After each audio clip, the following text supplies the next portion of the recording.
At Thanksgiving dinner, my father proclaimed I was a dreamer who'd utterly fail in life. And everyone laughed. Can you imagine spending your entire life being told you're not good enough, only to discover you secretly own the very company your biggest critics work for? And then, having them find out? This isn't just a story about family drama. It's about a moment of shocking reckoning that changed everything. My name is Arthur, I'm 29 and I work in risk and compliance. I'm lucky enough to be married to Viola, the one person who's always truly had my back. My family, though? Not so much. All that tension, all that quiet judgment, it finally boiled over last Thanksgiving. That night, everything cracked wide open. In the driveway, engine off, the house lights glowing through the windshield, Viola turned to me. Her hand on my knee. She looked me dead in the eye and laid down the rules. One disrespectful comment about you, Arthur? We shut it down. Art. If it keeps going, we leave. Immediately. I squeezed her hand. I get it, I said, but you know how they push. She smiled, that dangerous smile that meant she was ready for war. That's why we're leaving the second they cross that line. You deserve better than this. I looked at the house. My childhood home. 29 years of memories. Most of them just echoing how I never measured up. Same brick facade. Same porch light. And that same sinking feeling in my gut every time I pulled into this driveway. We got out. The November air was sharp and leaves crunched under our feet. I grabbed the expensive bottle of wine we'd brought, $68. More than they'd ever spend.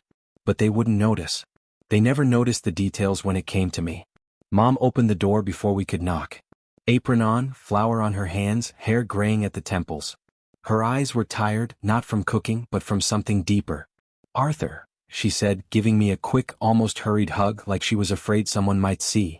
Viola, glad you could make it. Wouldn't miss it, I said, my voice flat. She looked at me, really looked. Something passed over her face, worry maybe or a warning. Her eyes flicked toward the dining room, then back to me. A tiny shake of her head. I knew exactly what that meant. She knew what was coming. She always knew. And she was asking me to just take it again. Her hand lingered on my arm for a split second, like she wanted to say something, but couldn't find the words. Then she stepped back and let us in. The dining room was packed. 14 people crammed around a table meant for 8. My father, Carl, sat at the head as always. His face hard, his hands stained black from decades of engine grease. Carl, who'd sold Hayes Auto Group 6 months ago because the business was hemorrhaging money he couldn't stop. My brothers, Troy and Blake, flanked him like lieutenants. Troy, loud and brash, thought volume equaled authority. Blake, slicker, could get you with a smile. Only Uncle Frank, Dad's younger brother, had a spine in this family. He gave me a small, knowing nod. Arthur. Dad didn't stand, didn't smile. Just pointed his fork at the empty chairs. You're late. We're exactly on time, I replied. He grunted. I pulled out Viola's chair. She sat. I sat beside her. Troy grinned. Looking good, V. You finally tired of this guy yet? Viola smiled back, sharp. Not yet. Blake leaned forward, all feigned concern. How's the job search going, Arthur? Any bites? I paused, took a sip of water. I'm not job searching. Oh. He glanced at Troy. I thought you were still doing that consultant thing. I am doing that consultant thing. Right. Right. He nodded slowly. We're just worried about you, man. That's not really stable work, is it? Everyone was watching, waiting. They'd start with soft prods, see if I'd defend myself, see if I'd crack. I just smiled. Didn't answer. What I hadn't told them was that I'd spent the last 7 years building something from nothing. I started as an insurance fraud investigator, got good at spotting patterns. Noticed corporate fraud costing companies millions. I built a consulting firm. My first client paid me $1,200, and I found $138,000 in fraudulent payouts in the first month. Word spread. Last year, I sold that firm to Sentinel Risk Solutions for $8.2 million. And then I took a job as their chief risk officer. I had a corner office, a final say on every major fraud investigation in North America, and $3.5 million in equity. Dad had no idea. They just knew I worked on a laptop, so it couldn't be real work. And I kept it that way. Kept it quiet because I knew this moment would come. The moment they'd pushed too far, the moment I'd finally be done. 3 months ago, I found out Sentinel had acquired Hayes Auto Group as part of a bulk portfolio purchase, which meant my father now worked for a company I had authority over. Gregory Hartwell, Sentinel's CEO, was an old mentor from my early investigator days. We'd stayed close. When I mentioned the family situation over drinks, he offered to stop by if he was in town. Not to intervene, he said, just to meet the people I kept describing. I didn't realize how useful his presence would be until the doorbell rang. Troy was mid-sentence, rambling about his new $52,000 pickup, how the payments were brutal but worth it, how real men drove real trucks. I drive a 9-year-old Civic, I said. Exactly. Troy laughed. When are you gonna upgrade, man? You're almost 30. When I need to compensate for something, I replied, I'll let you know. Uncle Frank snorted into his drink, covering it with a cough. Dad cut in. That's your problem, Arthur. Always with the smart mouth. Never with the actual work. I looked at him. What work is that? Real work. He gestured at Troy and Blake. Your brothers work real jobs. Management, leadership, responsibility. They're building something. But you just sit around investigating people who are probably innocent anyway. Insurance fraud costs the industry $40 billion a year, I said. Someone has to find it. 40 billion? Blake repeated, incredulous. Sure. And you're finding what? A few thousand here and there? More or less, I said, keeping my voice even. See, that's the problem. Dad leaned back. No respect for blue-collar work. No understanding of what it takes to actually build something with your hands. You sold your hands? I said quietly. 6 months ago. Mom's knuckles went white around her fork. She set it down carefully, stood up like she was going to say something, then sat back down. The fight drained out of her before it even started. Because the market changed. Dad's voice was tight. Not because I couldn't do the work. Right? Viola shifted beside me. I could feel the tension in her shoulders. She'd heard these conversations before after Sunday dinners, but I'd stopped attending. The last time, Troy had made a joke about me being the family charity case. Uncle Frank set down his fork with a clatter. Everyone heard it. Carl, maybe we should talk about something else. Why? Dad looked at him. I'm just trying to help the boy. He's 29, not a boy, and he doesn't need your help. Frank, Mom said quietly, her voice shaking slightly. Please. I'm just saying. Uncle Frank looked at me, then Viola, then back to the table. This is the same conversation every time. Maybe it's time for a new approach. Dad's face went red.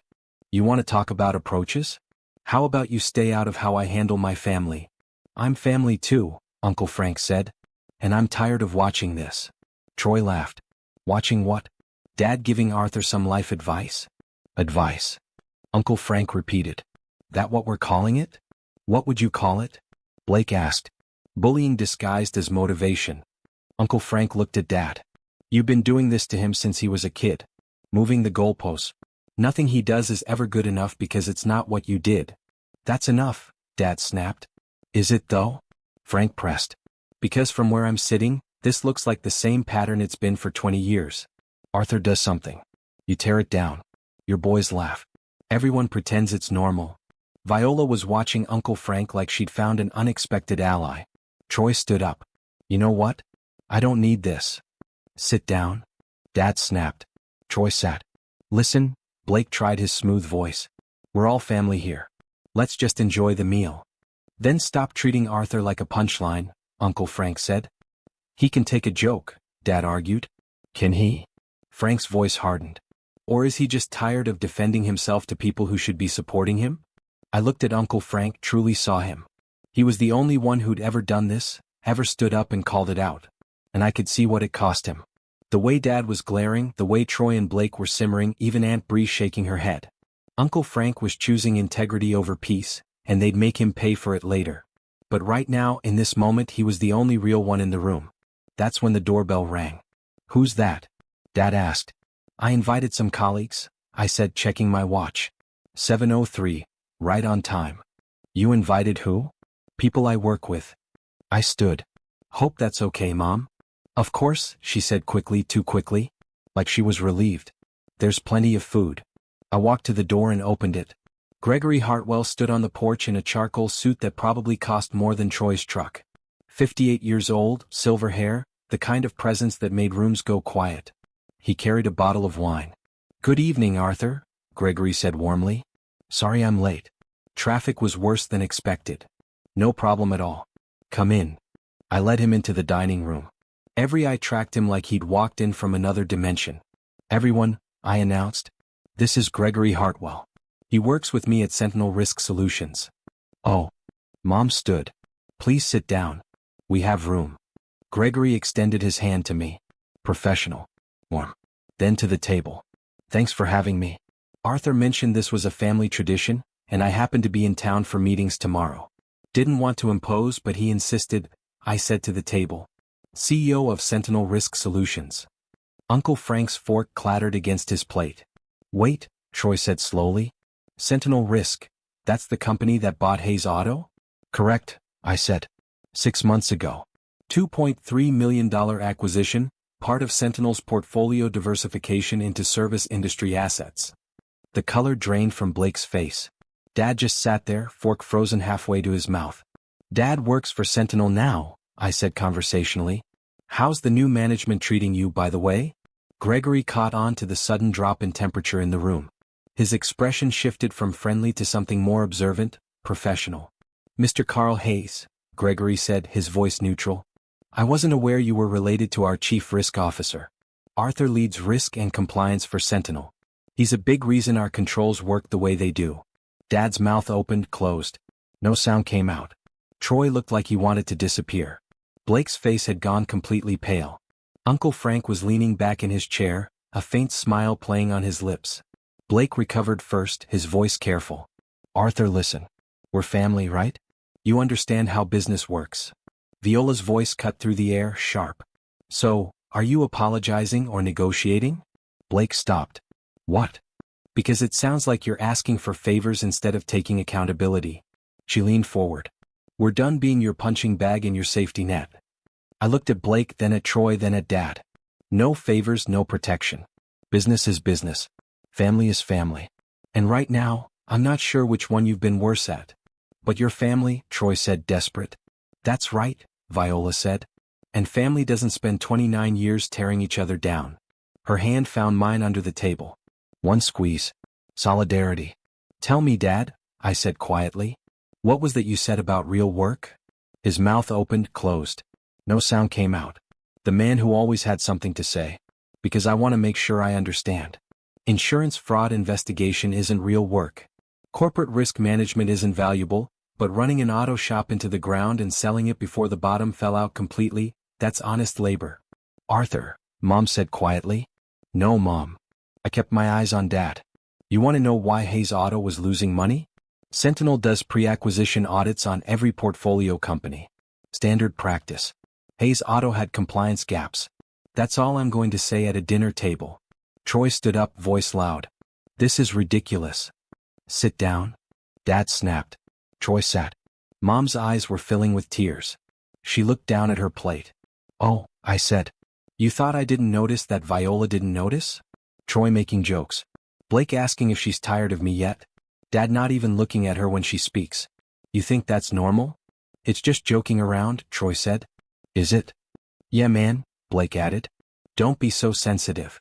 Viola spoke up, her voice surprisingly calm. I've sat through 4 of these dinners. Every single one, someone makes a comment about Arthur being a dreamer, a charity case, not a real worker. Every single one I watch you tear him down. And every single one I say nothing because Arthur asked me to let him handle it. She looked at Dad, then Troy, then Blake. But I'm done being quiet. You want to mock Arthur? Fine. He can handle himself. But don't pretend you're family while you do it. Troy laughed, a nervous, hollow sound. Who are you to tell us how family operates? I'm the person who's been documenting every single comment for the past year, Viola said. Dates, quotes, witnesses. Because I had a feeling we'd need it eventually. For what? Blake asked, his voice a strained whisper. For when this stops being ignorable. Dad finally found his voice. Arthur, I think you're overreacting. Am I? I turned to Gregory. How much did I make last year? Gregory hesitated, looking at me. Arthur, it's fine. Tell them. Base salary $215,000 with equity vesting. Total compensation just under $900,000. And the sale of my consulting firm? I added. $8.2 million. My current equity stake? $3.5 million at current valuation. Uncle Frank whistled low. Mom was staring at me, tears streaming down her face. Dad looked like he'd been hit by a truck. But you drive a Civic, Troy whispered, bewildered. I don't need to prove anything with a car, I said. I rent because I travel 200 days a year. I don't have kids because Viola and I agreed to build our careers first. But none of that matters to you because I don't fit your definition of success. Blake stared at his plate. Troy's face had gone crimson. Dad just sat there, smaller now, diminished. Viola, Troy started. Don't, she said sharp. Don't talk to me. Don't apologize to me. Don't try to smooth this over. You've shown us who you are for years. We believe you now. Bree from down the table piped up. Maybe we should all just calm down. Maybe you should mind your business, Uncle Frank said. This needed to happen 5 years ago. Frank? Mom said. Please no. Harper, he looked at her.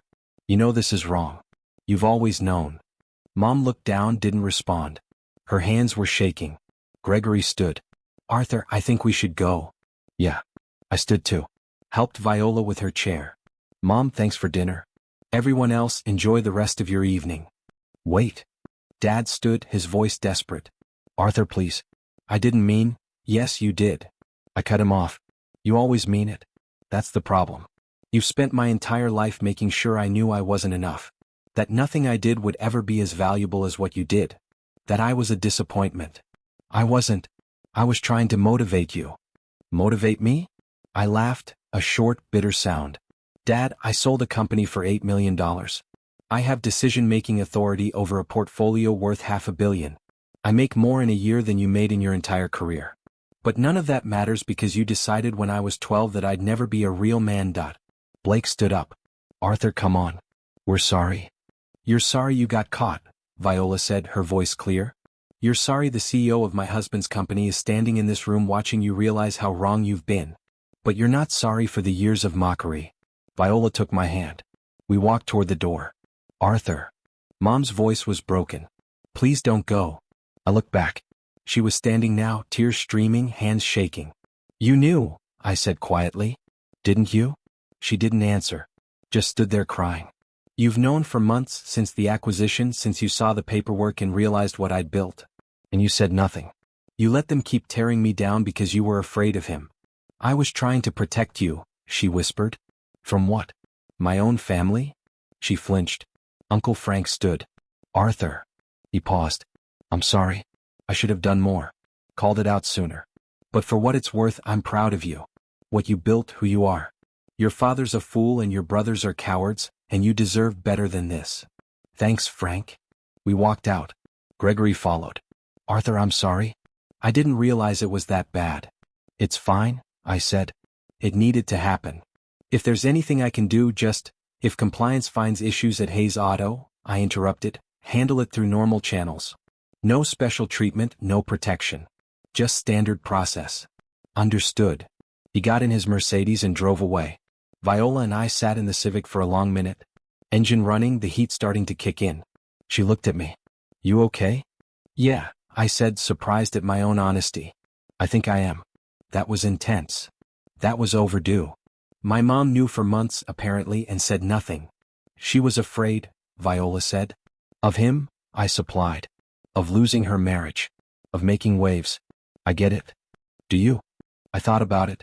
No, not really. But I understand the fear, even if I don't respect the choice. Fair. I looked at the house. Warm light glowed through the windows.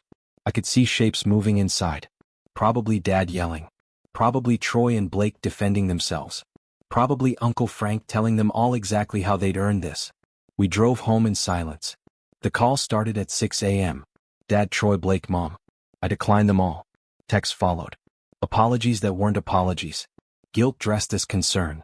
Blake tried going through Viola. She blocked him instantly. Uncle Frank texted, they're telling everyone you lost it. I'm setting the record straight. Another text. Dad says I'm not welcome anymore. Told him good. Tired of pretending this is normal. Deleted. Blocked. The harassment escalated fast. On Thursday, Troy showed up at my office demanding to see me. Security removed him. That afternoon, Blake's wife ambushed Viola in her firm's parking lot. Viola recorded it, told her to stay away, and kept walking. Friday, 3 a.m., pounding on our apartment door. Troy drunk, shouting threats. We called 911. He was arrested. I pressed charges. Mom called the next morning. You got your brother arrested. Troy got himself arrested. He's struggling. Blake's struggling. Your father is barely functioning. That's on them, Mom? Not me. You could fix this. No, I can't and I won't. You're destroying this family. I didn't destroy anything. You all did that yourselves. I hung up. We filed for restraining orders. The process dragged for 3 weeks. During that time they tried showing up twice more. Security removed them again. Blake sent so many messages from new numbers I stopped counting. In early January the orders were approved. 6 months. No contact. 500 feet. Then silence. Work steadied. I closed 2 major cases, saved clients millions, and got promoted to Executive Vice President of Risk and Compliance. Viola made partner. Life felt normal again. 3 weeks into the quiet, my assistant buzzed me. Compliance needs you. Hayes auto file. My stomach dropped. What did they find? Significant irregularities. They want your sign-off to escalate to legal. Exactly what I'd hoped wouldn't happen. Send it to Gregory's office, I said. I'm recused. Family conflict. 2 days later, Gregory called. Arthur, we need to talk about Hayes Auto. What did you find? Fraudulent billing. Ghost employees. Inflated parts charges. 18 months worth. Troy and Blake are directly implicated. Your father, negligence, not intent. I shut my eyes. Recommendations. Terminations. Criminal referrals. Standard protocol. Then follow standard protocol. I'm recused. Already noted. I just wanted you to know. Thanks. After I hung up, I sat there staring at my desk. I hadn't touched the outcome. I'd only removed myself from influencing it. Whatever happened next was theirs, not mine. Viola called. Lunch? Can't work. Thing. You okay? No. I'll tell you tonight. That evening I explained everything. She listened without interrupting. Finally she said, You didn't do this. I know, I said. They did. They committed fraud. They got caught. That's on them. I know, but what? She leaned closer. You feel guilty? A little. Don't. They spent years making you feel small. Now they're facing consequences for their decisions and you want to rescue them. No. Then don't. Let the process play out. She was right. I knew she was right. But they were still my family and watching them implode hurt more than I expected. 2 weeks later, the termination letters went out. Troy first. Blake an hour after. Dad was demoted to lot supervisor with a performance plan. Troy, are you kidding me? Blake. This is insane. Dad. Arthur, what did you do? I didn't respond. The restraining orders were still active. Uncle Frank texted, They're losing it, blaming you even though you recused yourself. Another said, Troy's lawyer says he's facing charges. Blake's wife left him. The spiral hit fast. Troy moved back in with my parents. Blake couldn't get hired anywhere. Dad went to work and came home in silence. 4 months passed that way. Quiet on their end. Peaceful on mine. I got promoted again, expanding my role to global risk and compliance. Viola won a major case. We took a trip to Iceland, hiked, breathed, actually lived. The restraining orders expired in June. I didn't renew them. There was no reason to. They'd gone quiet. A week later, a handwritten envelope appeared in our mailbox. Mom's handwriting. Addressed to both of us. I opened it at the counter while Viola read over my shoulder. Arthur and Viola, I know I have no right to ask anything, but I'm asking for one thing. A conversation. I won't explain or defend myself. I only want to say I see the damage now and I'm ashamed of my part in it. I'm not asking for forgiveness. I just want the chance to apologize honestly in person without minimizing anything. If you're willing, tell me when and where. If not, I understand. Mom. Viola set the letter down. She's not justifying anything. That's new. You want to meet her? I asked. Only if you're with me. Always. Then we set the terms. Public place. 1 hour. If she slips, we leave. Done. I texted Mom from a number she wouldn't recognize. This is Arthur. Saturday 2 p.m. Coffee shop on 5th and Pine. 1 hour. No excuses. No justification. She replied almost immediately. I'll be there. Thank you. Saturday. Viola and I arrived early. Corner table. Clear exits. Coffee's untouched. Mom walked in exactly at 2. Smaller than I remembered, like she'd finally stopped pretending everything was fine. She sat without trying to hug either of us. I owe you an apology, she said to Viola first. I watched them treat you terribly and I said nothing. I let them mock Arthur in front of you. I let them erase you. That was wrong. I'm sorry. Viola nodded but didn't speak. Then Mom turned to me. And I owe you honesty. She took a breath. When I married your father, I thought I could soften him. I couldn't. He hardened and I adapted to survive him. When you were born, quiet, thoughtful, not like the others, he called it weakness. He said you needed toughening. I should have fought him. I didn't. She shook her head. I was raised to keep peace at any cost. A good wife doesn't contradict her husband. A good mother doesn't undermine the father. So I stayed quiet, and the longer I stayed quiet, the easier it became. Viola watched her carefully. No sympathy yet, just measuring the truth. Mom continued. When I found out about your company, the sale, the success, I was proud. But I said nothing because I was afraid of what your father would do if he knew I knew first. I've lived 30 years managing his anger. I let that matter more than defending my son. Her voice wavered. I watched you walk into Thanksgiving knowing exactly how it would go. I didn't try to stop it. I didn't stand up when they mocked you or when they dismissed Viola. I just sat there pretending nothing was wrong because that's what I'd been doing for decades. She met my eyes. You were right, Arthur. I was a coward. She didn't look away. After you left, everything fell apart. Troy lost his job and his marriage. Blake lost his reputation. Your father lost everything and still couldn't admit why. And I realized I helped create this. Not through action, but through silence. Viola finally asked, why now? Because I hit bottom, Mom said. I left your father. I started therapy. I'm learning how to be someone different, someone honest. I'm not asking to undo anything. I just want the chance to be better than I was. I let the quiet settle. What does better look like to you? I asked. A relationship I earn slowly, carefully. Maybe coffee once a month. Maybe nothing more. Your pace, not mine. And if you slip, excuses, minimization, any of it, then we're done. And I won't blame you. Viola looked at me. I gave her the choice. She nodded. One condition, I said. Anything. You tell Dad and the boys the truth. All of it. No softening. No protecting their feelings. She nodded immediately. I will. All right, I said. One coffee next month. Same place. We'll see where it goes. Relief and grief hit her at the same time. She didn't ask for a hug. Didn't push for more. Thank you, she said simply. We spent the rest of the hour on small talk, work, travel, life. She didn't cry. She just stayed present. When time was up, she stood. I'll see you next month. And she left without trying to make it more than it was. Viola and I walked to our car in silence, both of us knowing the same thing. This wasn't forgiveness. It was the first honest step she'd ever taken. Our second coffee happened in July. Then a third in August. Mom was different. Honest. No excuses. She talked about therapy, about recognizing patterns, about how she'd enabled Carl's behavior by staying silent. In October, Mom told me she'd confronted them. Carl yelled. Troy called her a traitor. Blake cried. But she'd said everything she promised. Troy blamed you for ruining his life, she said. I told him you didn't forge his signature on fake invoices. Blake said you could have protected him. I told him you recused yourself and that he should have thought about consequences before he committed fraud. How's Dad taking it? Not well. He's lost 20 pounds. Goes to work, comes home, sits in silence.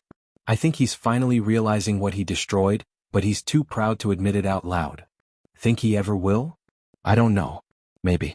But that's his journey now, not mine. November came. 1 year since that Thanksgiving. Uncle Frank called. Troy and Blake want to apologize to both of you. I talked to Viola. We agreed to one meeting. Public place, our terms. Saturday. Blake and Troy showed up looking rough. Blake had lost weight. Troy's eyes were bloodshot. They sat across from us at the same coffee shop. Blake spoke first. His voice shook slightly. I treated you both terribly. Made jokes about Arthur to make Dad laugh. Ignored Viola like she wasn't even there. Made you feel unwelcome in your own family. I did it because... He stopped, took a breath. Because it was easier than standing up to Dad. That was cowardice. I'm sorry. Troy followed. Yeah, same. I was jealous of you, of what you built, of Viola, of everything you had. So, I tore you down to make myself feel bigger. That was wrong. Viola watched them. Why are you sorry? Like really? What changed? Blake's face went red. He started to speak, stopped, started again. Because I lost everything. My job, my wife, my reputation. And I realized none of it would have happened if I'd just been honest from the start. If I'd stood up for Arthur instead of piling on. If I'd done the right thing instead of the easy thing. Troy nodded. I'm in therapy now. Court mandated. And my therapist asked me who I was angry at. I said, you. She asked why. And I realized I wasn't angry at you. I was angry at myself for not being you. Viola looked at me. I nodded. I don't forgive you, Viola said, her voice calm but firm. But I'll give you one chance. One dinner next month. You screw it up, we're done. You make one joke, one dismissive comment, one anything that reminds me of how you treated us before, and you never hear from us again. They nodded. Fair. They turned to me. I'm sorry, Blake said. For everything. For the Thanksgiving dinner. For not standing up when it mattered. Troy's voice cracked. I'm sorry for being a coward. For being jealous. For making your life harder when I should have made it better. One dinner, I said. We'll see. The dinner happened at Mom's new apartment in December. Stilted at first, nobody knew quite what to say. But Blake asked real questions about my work. Troy congratulated Viola on her promotion. Mom kept things on track. January. Dad showed up at Mom's apartment while we were having our monthly coffee. A soft knock. Mom froze. That's your father. How do you know? I know his knock. She opened the door with the chain still on. Dad stood there, older, smaller, like the year had hollowed him out. Gray hair, drawn face, shoulders dropped. Harper, he rasped. Is Arthur here? He is. Can I talk to him? Mom looked back at me. I shook my head. He says, no, Carlda. Please. 5 minutes. I stood, walked to the door, chain still locked. What do you want? To apologize? You've had a year to apologize. You blame me instead. I know I was wrong. You're still wrong, I said. You're here because you bottomed out, not because you understand what you did. He swallowed. You're right. I don't know how to fix this. You can't fix it, I said. You can only decide whether you want to become someone worth reconciling with. How? That's your work, not mine. Ask Mom. She's doing it. Learn from her. She left me. Because you gave her no choice, I replied. He flinched. Dad, I said quietly. You spent my whole life telling me I wasn't enough. That real work meant your work. That success only counted if it matched your idea of it. You made me feel small. You made Viola feel invisible. You didn't lose your family. You drove them away. I was trying to toughen you up. No, you were trying to feel bigger by making me feel smaller. Silence. If you want any chance at rebuilding anything, here's what has to happen. 1. Real responsibility. No self-pity. 2. Apologize to Viola. Not me, her.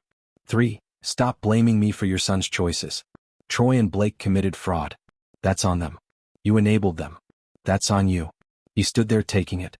Really taking it for the first time in my life.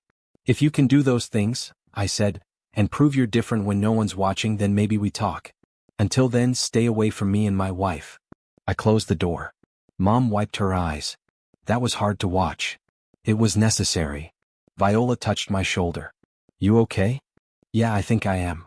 Dad didn't come back for 3 weeks. Mom called. He wants to apologize to Viola in person. I looked at Viola. Your call. Let him try. We met at a different coffee shop. Dad was already there. Viola sat across from him.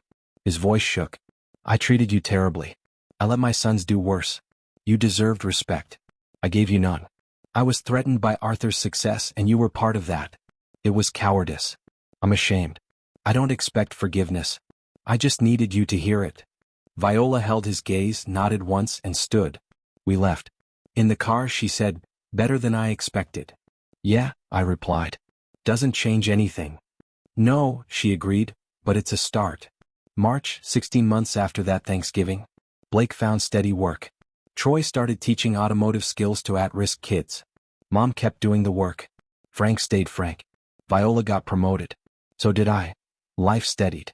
And somewhere in that quiet, I realized something. I didn't need them to change for me to be okay. Their healing wasn't my responsibility. Mine was. For the first time, my worth wasn't tied to their approval or their apologies. That was freedom. In April, Dad sent a letter. Arthur, I finally understand what I did. I tried to make you into me, and when you became yourself, I punished you for it. I called it motivation. It was cruelty. I lost our relationship, my business, and my marriage because I was too proud to change. Your mother showed more courage than I ever have. I'm trying to be a different man, one who's proud of his son instead of threatened by him. I'm sorry for all of it. If there's a path forward, I'll walk it. Dad. Viola read it. You responding? Eventually, I said. He needs time to prove it. Life went on. Work, friends, small joys. And with each ordinary day, reconciliation stopped feeling like a test I had to pass and started feeling like a choice I didn't have to hurry. I wasn't waiting for them to define me anymore. I had already built a life worth living with someone who loved me on my own terms. And that, finally, was enough. This journey was incredibly difficult, and I often questioned if I was doing the right thing. What would you have done in my place? Have you ever had to draw a hard line with family? Let me know in the comments below. I'd really love to hear your thoughts.